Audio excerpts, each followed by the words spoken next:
కేసీఆర్ పై మంత్రి ఉత్తమ్ చేసిన వ్యాఖ్యలను ఖండించారు మాజీ మంత్రి హరీష్ రావు.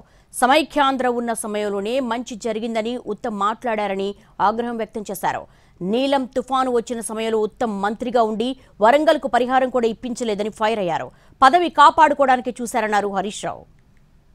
ఆయన ఉత్తమ్ కుమార్ రెడ్డి ఇందాకేనో మాట్లాడుతుండు కేసీఆర్ మీద. ఆయనకు మాట్లాడే హక్కు ఉన్నదా?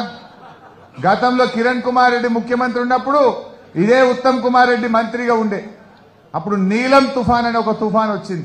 పంటలన్నీ దెబ్బతింటే అప్పటి సమైక్యాంధ్ర ముఖ్యమంత్రి గారు గుంటూరు కృష్ణా జిల్లాలకు డబ్బులు ఇచ్చిండు. మన వరంగల్ కు మన ఖమ్మం జిల్లాకు మొండి చేయి చూపిండు. ఆ రోజు మేము కొట్లా నీ వరంగల్ జిల్లాకు నీ ఖమ్మం జిల్లాకు డబ్బులు రాకపోతే పెదవులు మూసుకున్న ఈ ఉత్తమ్ కుమార్ రెడ్డి అలంటుండు సమైక్య రాష్ట్రమే మంచిగుండనట్టు. ఆయనకు సమైక్య రాష్ట్రంలోనే బాగా జరిగిందట తెలంగాణకు. ఇంకా సిగ్గు లేకుండా ఇవాళ మాట్లాడుతా ఉన్నా.